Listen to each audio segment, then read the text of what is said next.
Good morning all of you. हम बात करेंगे 68,000 यूपी शिक्षक भर्ती में हिंदी के जो 20 क्वेश्चन आए थे, 20 क्वेश्चन, उसके बारे में यहाँ पे डिस्कशन करेंगे।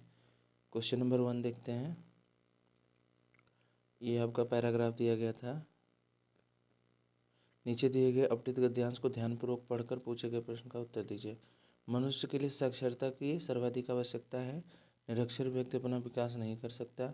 प्रजातंत्र की सफलता के लिए उसके नागरिकों का साक्षर होना आवश्यक है। साक्षरता प्रतीक है स्वतंत्रता और विकास का। यदि इस अभियान की सफलता विफलता का निष्पक्ष दृष्टि से विश्लेषण करें तो हमें पता चलता है कि यह अभियान जन जागृति लाने में सफल रहा। इस अभियान को सफलतापूर्वक चलाना चाहिए। तो पहला इसमें क्वेश्चन पूछा गया, प्रजातंत्र की सफलता के लिए क्या आवश्यक है। तो यहाँ पे देखिए, प्रजातंत्र की सफलता के लिए उसके नागरिकों का साक्षर होना आवश्यक है। तो ये आपका आंसर लिखना था। देखिए, जो 68,000 की शिक्षक भर्ती थी उसमें लिख के आंसर देना था, लेकिन फिर 69,000 वाले में चेंजेस हो गया। उसमें आपको टिक करना वाला, मतलब ऑब्जेक्टिव टाइप के क्वेश्चन हो गए थे, क्योंकि इसमें बहुत प्रॉब्लम हो गई थी चेकिंग के समय में। तो इसमें लिख के आंसर देना था। सेकेंड क्वेश्चन है, नीचे दिए गए अपठित पद्यांश, मतलब पोएम दी गई है और इससे आपको आंसर करना दिया गया। दंभ का जहाँ जहाँ पड़ाव था, सत्य से जहाँ जहाँ दुराव था, वह चला कि अग्नि बाण मारता, पाप की आह आह उजाड़ता, वज्र बन गिरा गिरे विचार पर। तो यहाँ पे क्वेश्चन है अग्नि, यहाँ पे अग्नि आया है ना एक जगह, तो अग्नि शब्द का तद्भव रूप पूछा है। तो आग का आपने देखा होगा तद्भव, ये होता है आपका तद्भव शब्द। आग का संस्कृत में क्या हो जाता है, अग्नि हो जाता है। तो इसका आंसर क्या होगा, आग। फिर इसके बाद थर्ड क्वेश्चन है, चौराहा में कौन सा समास है। चार आ रहा है सिंपल सा। चार में आपने पढ़ा होगा द्विगु समास, द्विगु। और एक चीज़ और, यहाँ पे द्विगु समास हो जाएगा। और इसमें चार राहों का समूह, चार राहों का, चौराहा का मतलब चार राहों का समूह, तो इसमें तत्पुरुष समास हो जाएगा, क्योंकि का यहाँ पे कारक आ रहा है, का, चार राहों का समूह। तो इसमें आप द्विगु समास भी लिख सकते हैं और तत्पुरुष समास भी, दोनों लिख सकते हैं। फोर क्वेश्चन, जिसके हाथ में चक्र हो उसके लिए एक शब्द क्या है। तो ये पता है, चक्रधारी बोलते हैं उसको। कंघी का तत्सम शब्द क्या है, कंघी का। तो कंघी के लिए एक वर्ड यूज करते हैं, कंकड़ी, कंक कंकती, कंकती होता है, कंकती से बोला जाता है। इसका तत्सम, कंघी का तत्सम रूप जो होगा कंकती बोलते हैं। व्यूह का विलोम शब्द क्या है, व्यूह का, तो इसको अव्यूह भी बोलते हैं, अव्यूह या निर्व्यूह, निर्व्यूह भी बोलते हैं। तो कोई भी आप लिख सकते हो व्यूह के लिए। एंड राम का घर दूर है, इस वाक्य में कौन सा कारक है। तो यहाँ पे का भी कारक, ये विलो जो आपका वर्ड आता है, कर्ता ने कर्म को करण से संबंध न काके की नाने नहीं, तो यहाँ पे ये क्या हो जाएगा, संबंध कारक हो जाएगा। ये चीज़ आपको याद होना चाहिए। 8 नंबर, मैंने कहा होगा वाक्य किस प्रकार का वाक्य है। तो ये सरल वाक्य है।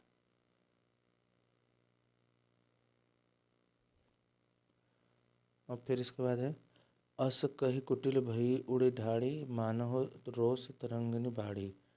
तो ठाड़ी बाढ़ी, ये वर्ड ऐसे आते हैं मानव के द्वारा, मानव के में, मानव, मानव यहाँ पे दिया गया है, मानव के द्वारा कौन सा अलंकार बनता है। तो यहाँ पे मानव के द्वारा आप देखोगे तो इसमें हो जाएगा आपका 9 नंबर, इसको बोलते हैं उत्प्रेक्षा अलंकार।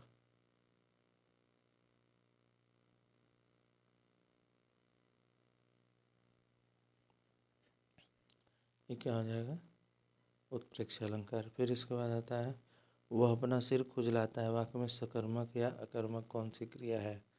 9 नंबर सॉरी, ये है 10 नंबर।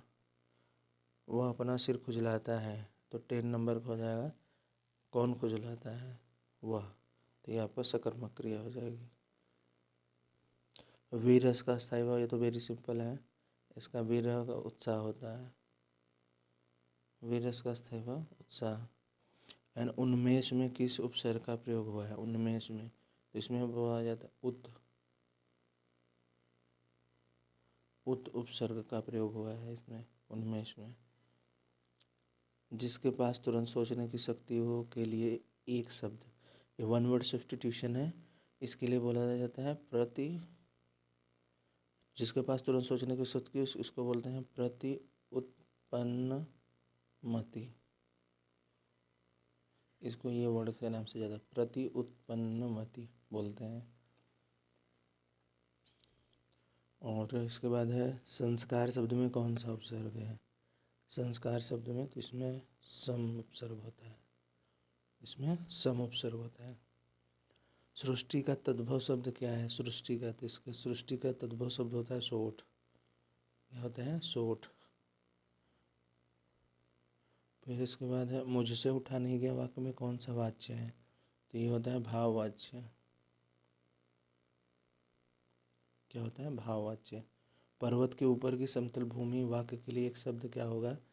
पर्वत के ऊपर की समतल भूमि को क्या बोलते हैं? ये पूछा गया है, तो इसे बोलते हैं अधिक्यता।